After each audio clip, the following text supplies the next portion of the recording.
하나님의 말씀은 누가복음 13장 22절에서 24절입니다. 22절에서 24절 교독합니다. 예수께서 각 성, 각 마을로 다니사 가르치시며 예루살렘으로 여행하시더니 어떤 사람이 여짜오되 주여 구원을 받는 자가 적으니까 그들에게 이르시되 좁은 문으로 들어가기를 힘쓰라. 내가 너에게 이르노니 들어가기를 구하여도 못하는 자가 많으리라. 하나님 아버지, 은혜를 감사합니다. 오늘도 하나님의 말씀으로 저희들을 지도하여 주옵소서. 예수님 이름으로 감사하며 기도드리옵나이다. 아멘. 자, 우리가 어제 조금 하다가 끊어졌는데요. 다시 22절부터 35절까지를 오늘 보겠습니다. 자, 오늘 이 본문을 이렇게 22절, 35절까지 끊었는 거는 여기에 주제가 예루살렘이라는 지명이 핵심적으로 나옵니다. 먼저 22절 나오죠. 각 성과 다니사 가르치시며 예루살렘으로 여행하시더니. 자, 9장 51절부터 해서 예루살렘을 향하여 출발했습니다. 갈릴리에서. 지금 19장까지 이 모든 내용들이 예루살렘으로 가는 길에서 일어난 사건, 가르친 교훈들입니다. 그래서 중간에서 한번 잊지 않도록 다시 예루살렘 목적지를 깨우쳐 주고 있습니다. 뿐만 아니라 이 33절 보시면은 선지자가 예루살렘 밖에서는 죽는 법이 없느라, 예루살렘에 가는 목적이 십자가의 죽음을 당하시러 가는 거예요. 그러면서 34절에 예루살렘아 예루살렘아 그러면서 예루살렘에 대해서 탄식하시는 내용이 나옵니다. 자, 그래서 누가복음이 그냥 산발적으로 막 이렇게 기록된 게 아니고 지금 분명한 지금 그 장소 그리고 시간 이러한 것들의 의미를 가지고 진행되고 있다는 것을 우리가 놓치지 말아야 됩니다. 자, 가는 길에 어떤 사람이 여쭤 주여 구원받는 자가 적으니까, 구원받는 자가 많을지 적을지 우리는 지금도 알 수 없어요. 어떻게 보면 되게 많을 것 같고 또 어떻게 보면 되게 적을 것 같아요. 예수님께서 말씀합니다. 좁은 문으로 들어가기를 힘쓰라. 내가 너에게 이르노니 들어가기를 구하여도 못하는 자가 많으니라. 자, 적다. 자, 우리 앞에서 무슨 내용이 나왔습니까? 하나님 나라는 겨자씨와 같아. 작은 씨 중에서 작은 겨자씨. 그 다음에 20절에서 21절까지는 그 다음에 누룩. 가루 서말에 누룩을 아주 작게 넣거든요. 조금 넣거든요. 그 작은 것, 그렇게 으로 말씀하니까는 아마 그 동행 가운데서 그 말씀을 가지고 했는지 주여 구원받는 자가 적습니까? 그렇게 질문했습니다. 그러자 예수님께서도 좁은 문화, 적은 거, 좁은 거 계속 이 소수 그 다음에 좁고 뭐 이런 것들 주제가 이어지는 것을 볼 수 있습니다. 자, 적습니까? 많습니까? 적습니까? 하는 질문 속에는 그럼 많습니까? 또 포함이 되겠죠. 과연 구원받는 자가 어떻게 됩니까? 그러자 예수님께서 거기서 적답하고 적다, 많다 그렇게 답하지 않고 좁은 문으로 들어가기를 힘써라. 내가 너에게 이르노니 들어가기를 구하여도 못하는 자가 많아요. 좁은 문으로 들어가기를 힘써라. 좁은 문은 이 사람들이 많이 갈 수 없는 그런 곳이고 또 힘든 곳이죠. 좁은 문은 문이 작으면은 고개를 숙여야 되고 그게 그렇게 불편한 곳입니다. 내가 너에게 들어가기를 구하여도 못하는 자가 많으니라. 그러면은 자기가 원한다고 해서 들어가지 못하는 자가 많게 되는 그런 것을 말씀합니다. 근데 이렇게만 끊으면 이게 무슨 말인지 알 수 없어요. 들어가기를 구하여도 들어가지 못하는 자가 많은 이유가 이어서 설명이 나옵니다. 이유가 설명이 나옵니다. 자, 25절에서 30절까지 교독합니다. 자, 이 25절, 30절 딴 내용이 아니고 지금 앞에서 말씀한 그 내용의 연속입니다. 25절입니다. 집 주인이 일어나 문을 한번 닫은 후에 너희가 밖에서 문을 두드리며 주여 열어주소서 하면 그가 대답하여 이르되 나는 너희가 어디에서 온 자인지 알지 못하노라 하리니. 그때 너희가 말하되 우리는 주 앞에서 먹고 마셨으며 주는 또한 우리의 길거리에서 가르치셨나이다 하나. 그가 너희에게 말하여 이르되 나는 너희가 어디에서 왔는지 알지 못하노라. 행악하는 모든 자들아 나를 떠나가라 하리라. 너희가 아브라함과 이삭과 야곱과 모든 선지자는 하나님 나라에 있고 오직 너희는 밖에 쫓겨난 것을 볼 때에 거기서 슬피 울며 이를 갈리라. 사람들이 동서남북으로부터 와서 하나님 나라의 잔치에 참여하리니 보라 나중된 자로서 될 자도 있고 문제된 자로서 나중될 자도 있느니라 하시더라. 자, 이 어떤 사람의 질문에 대해서 예수님의 답변은요. 예수님 답변은 놀랍게도 하나님의 구속사적인 경륜을 설명하는 거예요. 그냥 개인적인 구원 받느냐 안 받느냐 이런 문제 아니에요. 하나님의 구원의 경륜을 설명하고 있습니다. 자, 그래서 24절에서 들어가기를 구하여도 못하는 자가 많으리라. 그 이하에 나오는 내용이 그거예요. 들어가지를 구하는데도 들어갈 수 없는 내용을 설명하는 내용이에요. 자, 왜 그러냐 그러면 집주인이라 문을 한번 닫은 후에 너희가 밖에서 문을 두드리며 열어주소서. 이게 누굽니까? 들어가기를 구하는 자잖아요. 그런데 왜 못 들으냐? 집주인이 문을 닫았기 때문에. 구하여도 들어가지 못하는 이유는 집주인이 한번 문을 닫고 나면은 구하여도 들어갈 수 없다는 거예요. 그래서 이 말씀은 지금 현재 회개하고 예수 그리스도를 믿고 구원을 받아야 되는 거지. 이것이 한시적인 집주인이 일어나가 문을 닫기 전에 그것이 가능하지. 집주인이 일어나가 문을 닫은 후에는 구하여도 주어 열어주소서 지금 구하는 거잖아요.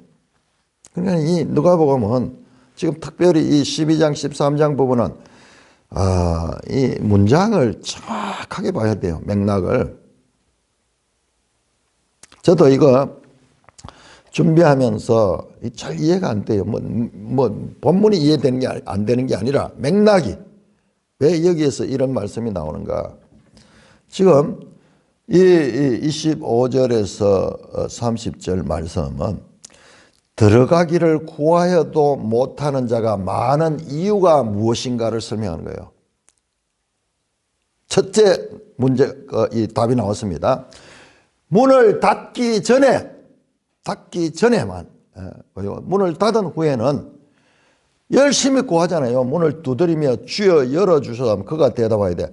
나는 너희가 어디서 온 자인지 알지 못하나. 집주인이 너희를 누군지 모르는데 내가 문을 열어줄 수 없다는 거예요.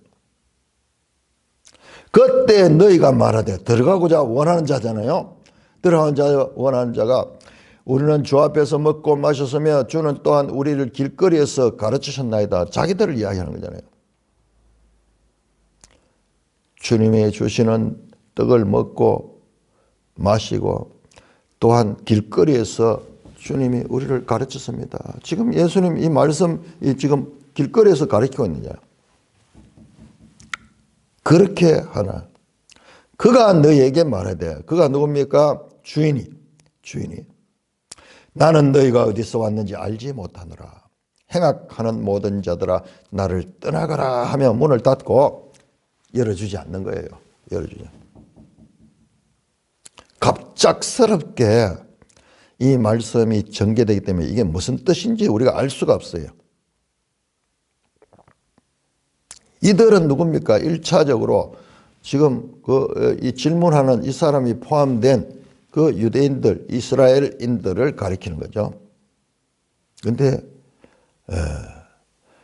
28절입니다. 너희가 아브라함과 이삭과 야곱과 모든 선지자는 하늘 나라에 있고 오직 너희는 밖에 쫓겨난 것을 거기서 살펴보며, 아브라함과 이삭과 야곱과 모든 선지자, 이 사람들은 하나님 나라에 있고, 자, 구원받는 것과 하나님 나라에 있는 것은, 이것은 서로 같은 의미의 다른 표현이에요. 영생을 얻었다 하는 것도 마찬가지예요. 영생을 얻었다. 거듭나지 아니하면은 하나님 나라에 갈 자가 없느니라. 거듭났다, 구원받았다, 영생을 얻었다, 전부 하나님 나라와 연결되는 내용입니다. 그래서 아브라함과 이삭과 야곱과 모든 선지자는 하나님 나라에 있고, 오직 너희는 밖에 쫓겨난 것을 거기서 살피다. 이 사람들 말이에요. 주님을 같이 따라다니고 주님께 배우기도 했고 기적을 목격하기도 했고 했던 그런 자들. 문이 닫힌 후에는, 그 전에는 들어갈 수 있었지만은 문이 닫힌 후에는 들어가기를 구해도 못하는 자가 많다. 너희는 들어가지 못하고 밖에 쫓겨난 것을 볼 때 거기서 슬피 울며 이를 갈리라. 후회하고 이 탄식해도 그 문은 한번 닫힌 후에는 열려지지 않습니다.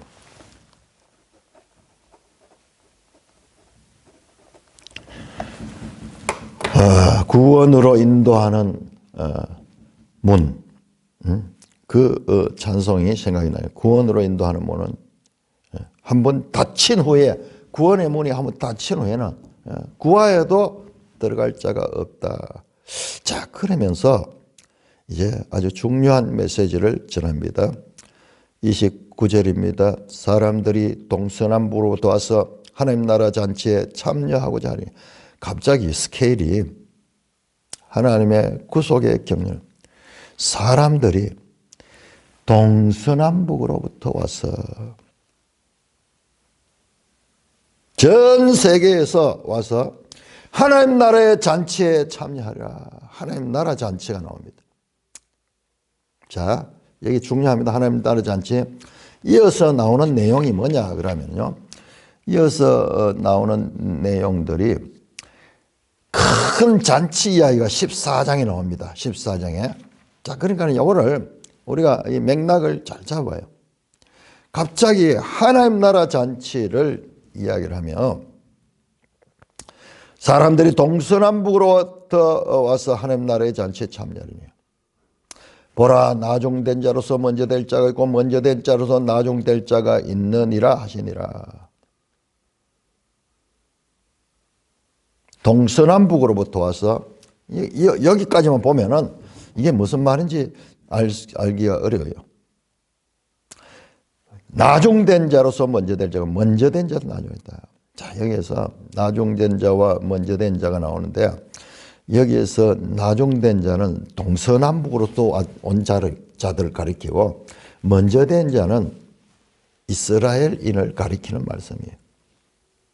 그러니까는 지금 이 예수님의 답변의 스케일이 이스라엘과 이방인들의 운명이 장차 전환될 것, 이방인들이 하나님 나라 잔치에 많이 참여하게 될 것을 말씀하고 있습니다.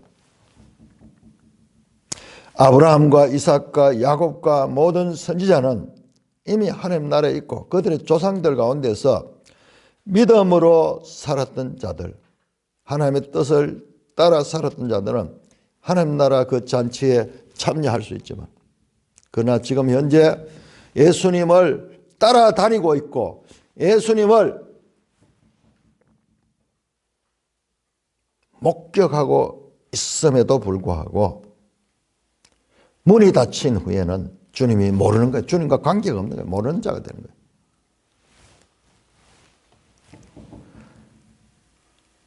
그러면서 나중된 자로서 먼저 된 자고 먼저 된 자로서 나중될 자가 있다. 이거는 하나님의 구원의 경륜에서 먼저는 이스라엘을 통하여서 구원 역사를 보여주시고 다음에 하나님 때가 됐어요. 새 언약 시대는 이방인들 온 세상이 구원받을 수 있는 이와 같은 하나님의 구원의 경륜. 그러니까 구약은 전부 이스라엘 중심의 이야기죠. 그러나 신약은 출발부터 이스라엘로 시작하지만은 그러나 쫙 이방으로 뻗어나가는 내용이죠. 그러니까는 하나님의 구원의 경륜에 대해서 지금 말씀하고 있는 거예요. 그러니까 지금 현재 이스라엘에게 구원의 문이 닫힐 때가 왔다는 거예요. 구원의 문이 닫힐.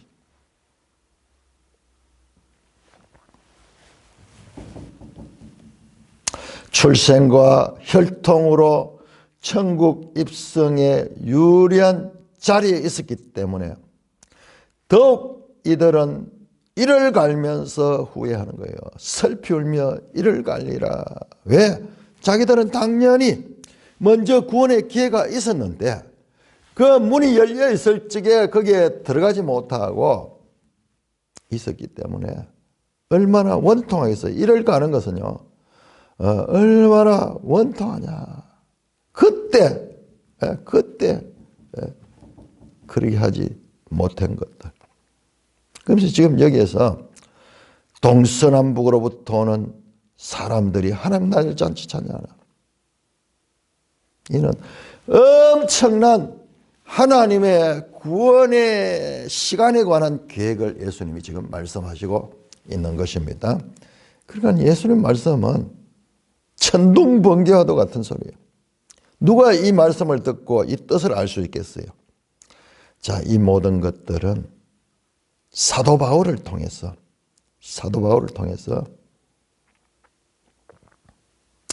이것이 하나님의 구원의 경륜으로 사람들이 알아들을 수 있는 말씀으로 전개됩니다.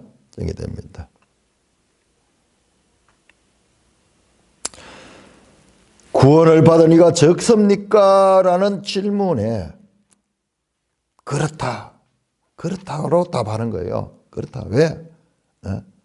본국 사람들은, 먼저 된 자들은 그 기회를 잡지를 못하고 문이 닫힐 때까지 있었기 때문에. 그러나 아직은 기회가 있다. 아직은 문이 닫히지 않아. 예수님이 있는 이 시대는 아직은 문이 닫히지 않았어. 그러므로 지금 구원의 자리로 나와야 된다고 말씀하시는 것입니다.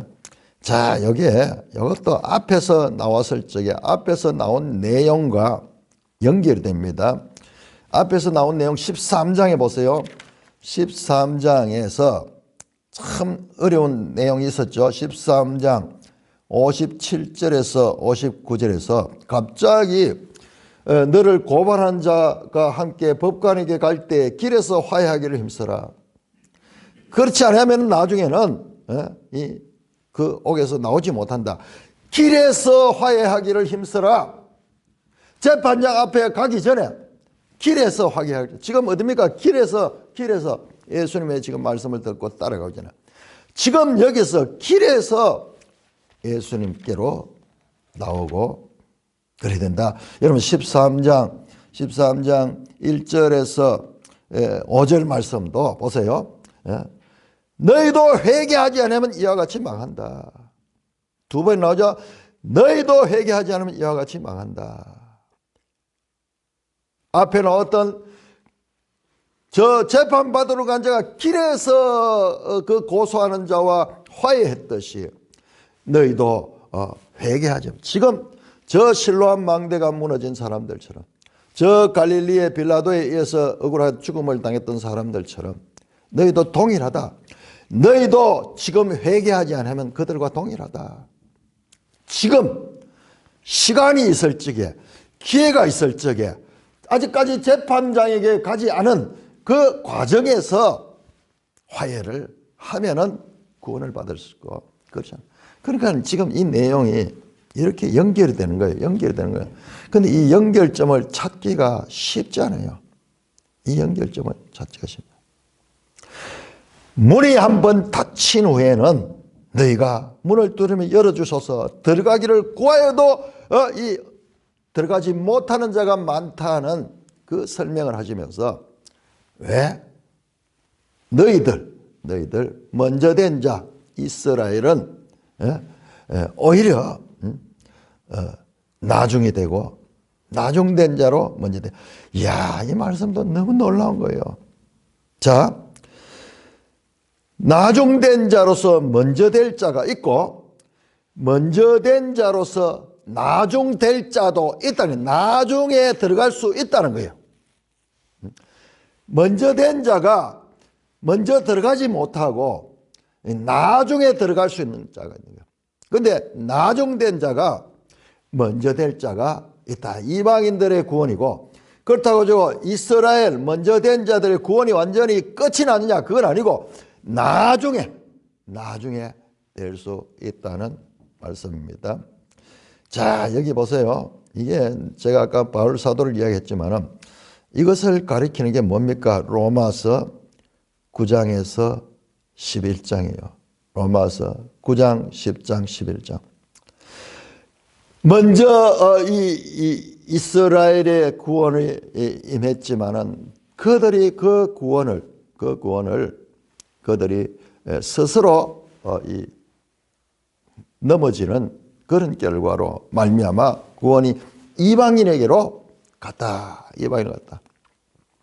그러나 이 감람나무 비할 원감람나무가 이스라엘이라면 거기에 접붙임을 받은 이방인들, 그러나 하나님은요 그 처음 된 자들을 완전히 멸하지 않아요. 오히려 더 그들에 대한 관심이 있어요. 원가지들도 아끼지 않고 하물며 너희들이냐. 이방인들이 의기양양할 수도 없어요. 그러면서 이스라엘의 구원이, 먼저는 이스라엘의 구원의 기회가 있었고 그 다음에는 이제 문이 닫힌 후에는 이방인들의 시대가 있고 그 다음에 그거로 끝이 아니고 나중에는 그 이스라엘의 구원의 기회가 있을 것을 말씀을 하셨죠. 그러니까는 예수님 말씀은 제가 표현할 때 고압선 같아요. 고압선. 우리가 감당할 수 없어요. 이 말씀이 무엇인지. 그런데 변압기 같은 역할을 하는 사도 바울이 이것을 로마서를 통해 가지고 쫙 풀어냅니다. 유대인도 기회가 다시 있을 수 있어. 나중에. 먼저 그들에게 기회가 있었지만은 그때 구원을 얻은 사람은 구원을 얻었어요. 아브라함이나 그 야곱이나 이삭이나 족장들과 선지자들은 구원을 이미 얻었어요. 하나님 나라 잔치에 참여할 수 있습니다. 그러나 현재 그 이스라엘은 그 구원의 주가 되시는 주님을 영접하지 아니한 자들은 그들이 오히려 그들이 이 기회가 더 없고 오히려 이방인들에게로 이제 구원의 문이 활짝 열려야 되죠. 이스라엘은 문이 닫히고 이방인은 구원의 문이 열립니다. 자, 그런데 이거는 우리가 이걸 자칫 이렇게 너무 크게 보다 보면은 문제가 생기는 거예요. 그러니 이제 이스라엘은 끝이 나고 이방인들의 시대가 왔다 그러면서 교회 역사를 보면 이 이방인들이 오히려 이스라엘 유대인들을 박해하고 유대인들을 핍박했는데 그것도 잘못된 거예요. 자, 먼저 된 자들이 나중에 되는 자들이 있는 거예요. 그러니까 이거는 구원에 있어서는 전적인 하나님 주권인데 유대인이나 이방인이나 차별이 없고 유대인이라고 이방인이나 누구도 자랑할 수 없는 하나님의 절대적인 구원의 경륜에서 나온 것이다. 자, 먼저 된 자로서 나중된 자로서 먼저 될 자가 있고 먼저 된 자로서 나중될 자가 있느니라. 그리고 구원받는 이가 적으니까 하는 질문은 아주 단순한 질문이에요. 그러니까 예수님의 답변은 그 적고 많고 뿐만 아니라 유대인과 이방인에 대한 하나님의 구원의 경륜을 지금 말씀하고 있습니다. 그런데 이걸 누가 들을 수 있어요? 누가 이해할 수 있어요? 우리들은 바울 서신을 통해서 바울이라는 그 인물을 통해서 하나님의 뜻을 풀어서 설명하는 것을 통해서 이 말씀이 가지는 함축성이 얼마나 깊고 넓고 높은지 들을 수 있는 귀를 가진 자가 없습니다. 이 당시로서는 자 31절부터 33절까지입니다. 자 이렇게 지금 제가 엄청 중요한 일을 했는 거예요. 이 연결시키는 것. 예수님이 지금 12장 13장을 연결시키는 이야기를 했죠. 제가 12장에서 13장 이 처음에 그 빌라도 사건, 그 다음에 저 실로암 망대 무너진 사건, 그거하고 그 앞에 감옥으로 가다 길에서 화해하기를 힘쓰라 하던 그 이 두 가지가 연결된다고 말씀을 드렸는데 그게 확 와닿지 않았을 거예요. 그런데 여기에서 이제 확 한시적이다. 길에서 화해하기를 힘써라. 너희도 저 실로암의 망대 유대인들이 이 갈릴리 사람들의 어떤 그 빌라도에 죽은 사람들, 실로암 망대가 묻어질 때 죽었던 사람들이나 저들은 우리보다 죄가 더 많기 때문에 저런 일을 당한 것입니까? 라는 그런 의도를 가지고 말 때 그렇지 않다 예수님이. 너희도 회개하지 않으면 동일하다. 회개하고 예수님을 믿어야 된다. 지금 오늘 여기서 문이 닫힐 때가 있다 하는 게 기회가 문이 닫힌 후에는 아무리 들어가려고 문을 두드려도 주인이 열어주지 않는다. 그러면 주인은 왜 그럼 모른 체 하는가? 길거리에서 우리는 먹고 함께 마시며 가르침을 받고 이랬는데도 이런 것들은 주님과 아무 관계없어요.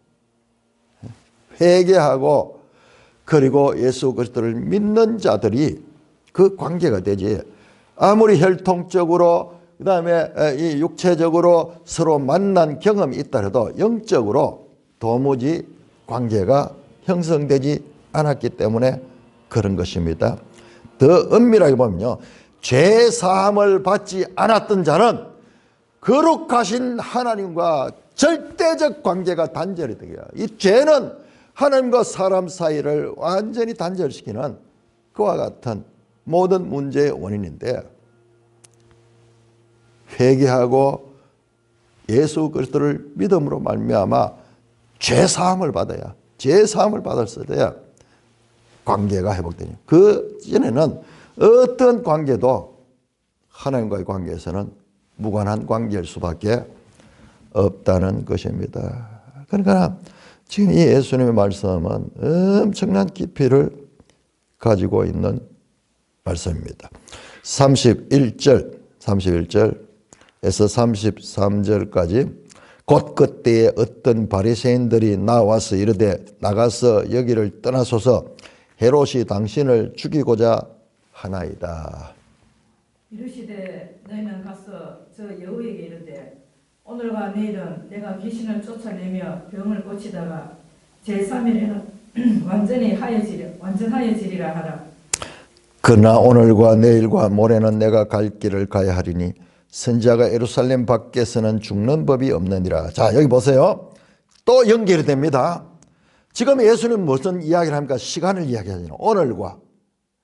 오늘과 내일과 모레는 내가 갈 길을 가지만은 오늘과 내일과 모레 지금 시간을 이야기하잖아요. 예수님이 그런데 예루살렘 밖에서는 죽는 법이 없다. 그러니까 반드시 예루살렘에서 죽는다는 말씀입니다. 그러니까는 그때 어떤 바리새인들이 나와서 이 바리새인들 가운데 주님께 대해서 호의적을 가진 사람들도 있었던 것 같아요. 여기는 무슨 그 흉계가 없잖아요. 바리새인 나와서 빨리 여기를 떠났어. 정보에 의하면은 헤롯이 당신을 죽이고자 합니다. 세례 요한을 죽였듯이 당신을 죽이고자 합니다 하는 정보를 그렇게 들려줍니다. 그러자 예수님께서 말씀하면 너희는 가서 저 여우에게 헤롯을 갖다가 저 여우에게라 오늘과 내일은 내가 귀신을 쫓으며 병을 고치다. 제3일에는 완전하여지라. 이게 무슨 말이지? 오늘과 내일은 내가 귀신을 쫓아낸다. 제3일에는 완전해. 지금 자관 시간이 한정되어 있다는 거죠. 시간을. 그 제3일에는 완전하여질 것이다. 그러나 오늘과 내일과 모레는 내가 갈 길을 가야 하리니 선지자 예루살렘 밖에 중이야. 제3일에 완전하여진다. 이게 무슨 말이죠? 근데 다시 말씀합니다. 예루살렘에서 죽는다. 오늘과 내일과 모레는 내가 갈 길을 하지만 한시적으로 지금 현재는 내가 그 갈 길이 있지만 그러나 예루살렘 밖에서는 죽는 거예요. 예루살렘의 죽음과 그러니까 앞에서 나왔던 문이 닫히는 것과 그 예루살렘의 죽음과 연관이 있는 거예요. 오늘과 내일과 모레. 그러니까 지금 이 예수님의 말씀이 엄청 깊은 내용이고 이걸 그냥 겉보기로서는 이해할 수 없는 거예요. 잠깐 한시적이다. 지금 현재 이스라엘에 현재 사람이 몸을 입고 오신 이 예수님은 십자가의 죽으심 이후에는 너희가 만날 수 없는 그때는 문이 닫히는 것과 마찬가지다. 그렇게 말씀하고 있습니다. 자, 계속해서 34절 35절 예루살렘아 예루살렘아 선지자들을 죽이고 네게 파송된 자들을 돌로 치는 자여 암탉이 제 새끼 날개 아래 모음같이 내가 너희 자녀를 모으려 한 일이 몇 번이냐 그러나 너희가 원하지 아니하였도다. 35절 읽어주세요. 보라 너희 집이 황폐하여 버림받으리라. 내가 너희에게 이르노니 너희가 주의 이름으로 오시는 이를 찬송하리로다 할 때까지는 나를 보지 못하리라 하시니라. 자, 그러면서 예루살렘아 예루살렘아 선지자들을 죽이고 파송하자. 여러분 33절에 보세요. 33절에 예수님은 자신을 선지자로 지금 이야기합니다. 오늘과 내일과 모레는 내가 갈 길을 가야 선지자가 예루살렘 밖에 죽는 법이 없느니라. 그 예수님의 십자가의 예루살렘에서 죽음을 말씀하는데 선지자라고 이야기를 한 거예요. 이어지는 내용들도 지금까지 선지자들을 죽이고 그 파송된 자, 보냄을 받은 자, 하나님의 보냄을 받은 자, 뭐 같으니 선지자와 파송된 자, 뭐 동일한 의미의 다른 표현이에요. 죽이고 돌로 쳤어요. 그런 예루살렘의 악한 행위. 압살롬아 압살롬아 하면서 마치 다윗이 자신의 반역한 아들을 향하여 통곡하듯이 그 다윗 사건에 그런 것도요. 지금 예수님이 그 이스라엘 백성들을 향한 마치 아들처럼 압살롬이 반역했지만은 그 압살롬의 죽음을 얼마나 슬퍼하며 압살롬이 죽었다는 소식을 들으니까 통곡하는 다른 사람들은 속이 시원하다고 할 줄 아는데 오히려 아버지의 심정에서는 압살롬아, 압살롬아, 반역한 아들의 죽음 소식을 듣고 통곡하던 다윗처럼 예루살렘을 향하여 하나님 아버지께서 예루살렘을 향하여 스케일이 지금 어떤 스케일이요?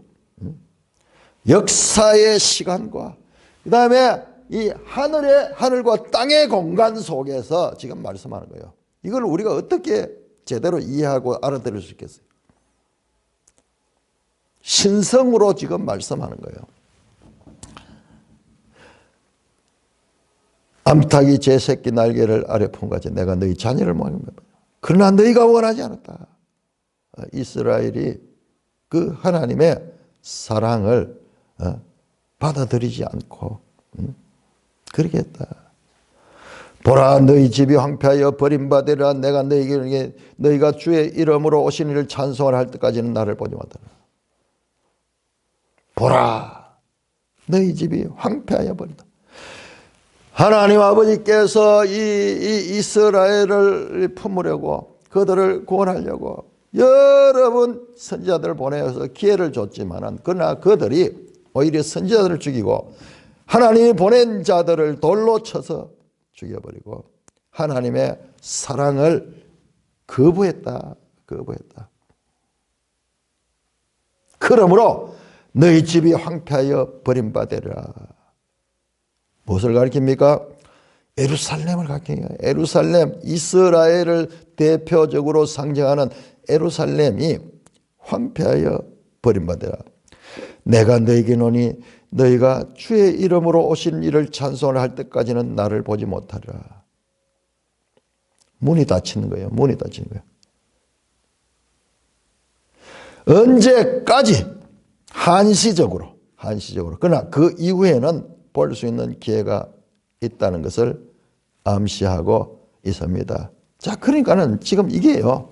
이게 먼저 된 자로서 나중된 자가 있고 나중된 자로서 먼저 된 자가 있느니라 하던 말씀처럼 이게 하나님의 구원의 큰 경륜 안에서 지금 말씀하시고 계시는 것입니다.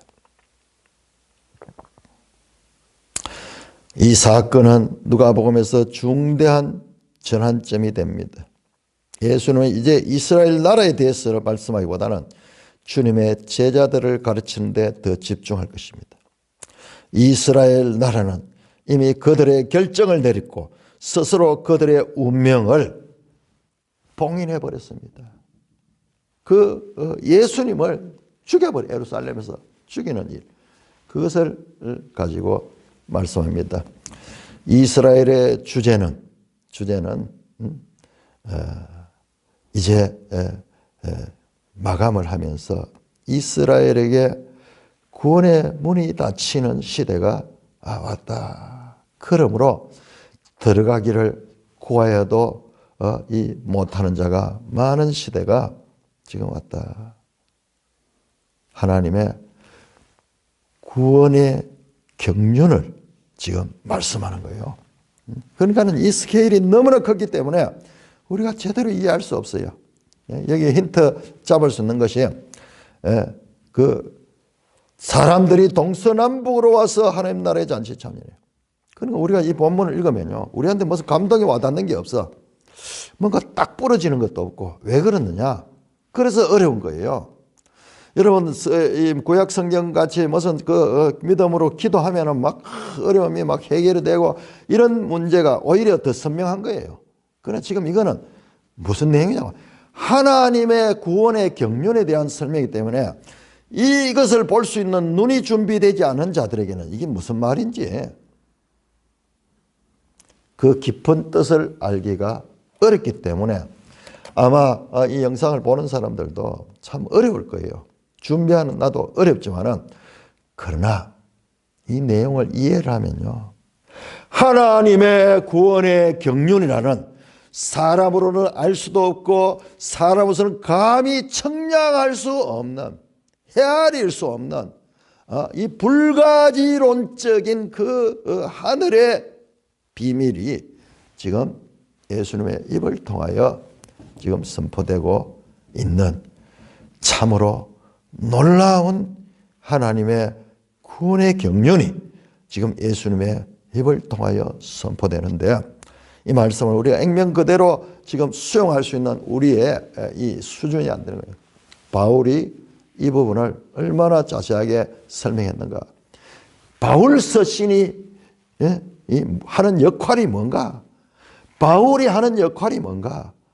이 천둥번개 같은 고압선과 같이 흐르는 그 예수님의 말씀, 우리는 그 고압선을 감당할 수 없어요. 그것이 우리에게로 돌아오면 집이 불이 나가 다 타버려요. 변압기를 통해서 다시 전압을 낮춰 가지고 우리 가정에서 불을 켜고 전기를 아주 편리하게 활용할 수 있도록 하는 변압기 역할이 있는데, 그 역할이 사도 바울이다. 그러므로 사도 바울도 하나님께서 얼마나 귀하게 쓰시는 이 종인가. 하나님의 구원 역사를 우리에게 가르치는 이 신학자죠. 신학자로서 역할입니다. 그런데 참 안타까운 것은요, 소위 자유주의 신학자들은 기독교를 바울 종교라고 그래요. 바울 종교. 이걸 못 봐내니까는 바울의 사상이 어디서부터 나오냐? 철저하게 예수님의 가르침으로부터 나왔다는 것을 모르니까는, 이런 부분을 제대로 이해를 못하니까는 바울 종교, 기독교는 바울 종교다. 바울이 기독교의 창시자다. 그런 이야기를 하는 거예요. 참으로 안타까운 거죠.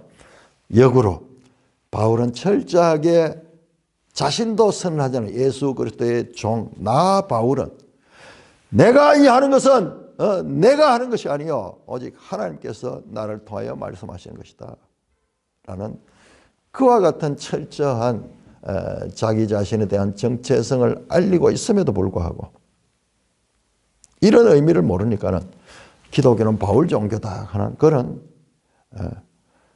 기독교 신앙을 완전히 파괴하는 그런 이 잘못된 가르침을 신학자라는 이름 가지고 하고 있는 거예요. 그러되면은 바울의 사상이 완전히 어그러지는 거예요. 바울이 가장 원치 않았던 일을 그들이 하는 것입니다. 찬송가, 우리 여기에서는 구원으로 인도하는 문을 불러야 되겠네요. 이 찬송가가 한번 찾아보죠.